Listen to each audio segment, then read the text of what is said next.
I love puzzles, especially the wooden laser cut puzzles from Nervous System.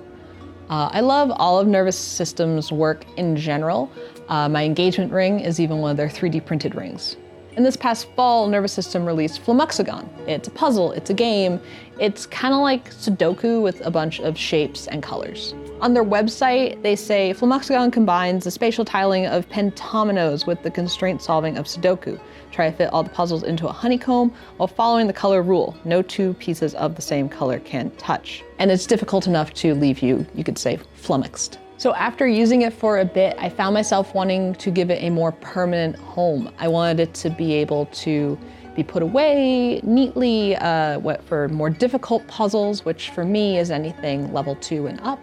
And I didn't want it to just go away in a box when I wasn't using it. I kind of wanted to leverage how pretty it is and how beautiful the colors and the shapes are so that it could kind of have this more permanent fixture on our coffee table. So I had this idea of 3D printing an enclosure for it. And I wanted, of course, as I just said, to have it so that it would be housed permanently, but I also wanted it to have this functionality where when you pulled out a card, when you were done, it would drop the tiles into a drawer to kind of speed up the cleanup process too. So I wanted it to be this kind of all-in-one system where you're doing the puzzle on the card. When you're done, you take the card out, all the tiles drop, and then everything's put away. And then of course, as with all projects, it was a little bit more complicated than just, oh, make it. And especially, if you've ever modeled in CAD for an object that already exists in space that you did not make yourself, it's always a little tricky. There's always little dimensions and measurements and things that you have to dial in just right. So the first design challenge to tackle was the cards. How are you going to fit them in? How is that whole process going to work? So as I said, I wanted it so that the cards would slot in and slot out. So I initially started with just literally a slot for a single card. But there isn't a lot of room around the actual puzzle template on the cards. So what I was finding is I'd get the card in, but then so it would be positioned correctly with the pieces and everything, then I couldn't really grasp the actual card to get out. So then the design kind of evolved into, there'll be a tray. So then you have this knob that you can pull to pull it out. And then after that, it was like, well, if I already have a tray, I might as well make it a drawer, because as part of that design, there was a drawer that the cards lived in. So now we have this drawer that has all of the cards and with a knob that you can pull out, and that drawer is exposed to the cutout in the top to actually do the puzzle on. And then the next big part is the frame. The puzzle itself comes with a laser cut frame, and I did want to incorporate the frame into the design. So initially I had this lip in the enclosure that the frame sat on.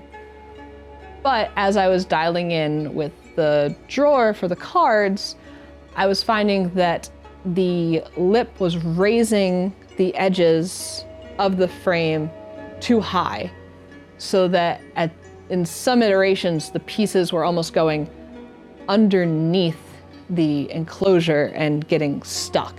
So then I decided that I wouldn't use the laser cut frame as a part of the enclosure. I would actually model in the edges for the hexagonal pieces into the enclosure.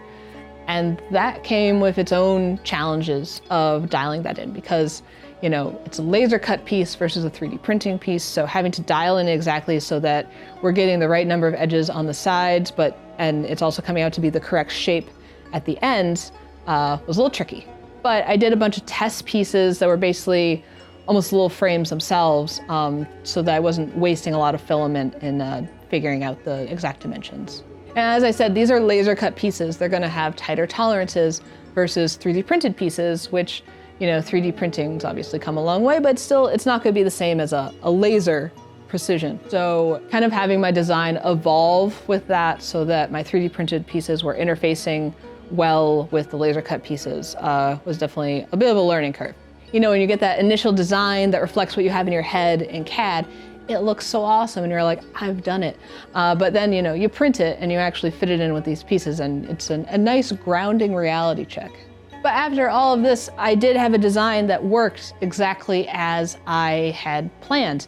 You have the pieces on top for your puzzle, which are resting on top of the cards that are on a tray that you can pull out, and they drop, all the pieces drop into a drawer that then you can pull out and start again.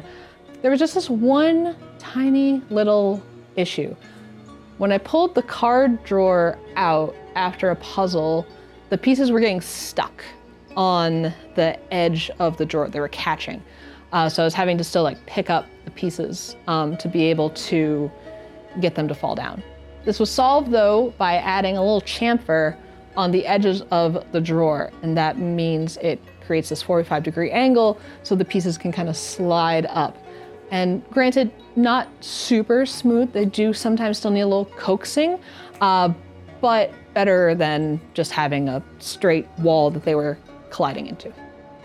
Beyond functionality though, I did want the enclosure to match the aesthetics of the puzzle, which is why I made the knobs hexagons to reflect that design language. And then I also wanted the filament colors to match the colors of the puzzle pieces.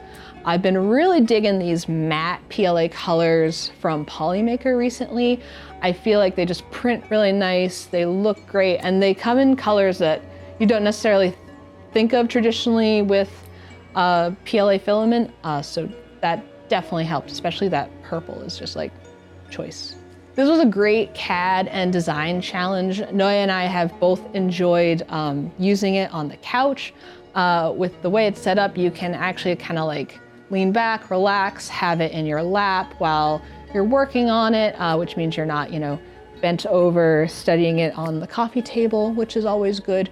And then also, if you get stuck on a puzzle, which I usually will for like the harder ones, you can just kind of tuck it away for a day and come back to it, and you don't have to worry about saying, okay, the coffee table is a construction zone right now, you cannot touch. So it's really, really nice. But that's going to do it for this video. I will have the 3D files up for all my fellow Flummoxagon players. If you haven't before, check out Nervous System. Their mathematical art is just so beautiful and gorgeous, and their puzzles are works of art within themselves. I mean, they do such great work, so definitely check them out. And until next time, this has been Blitz City DIY.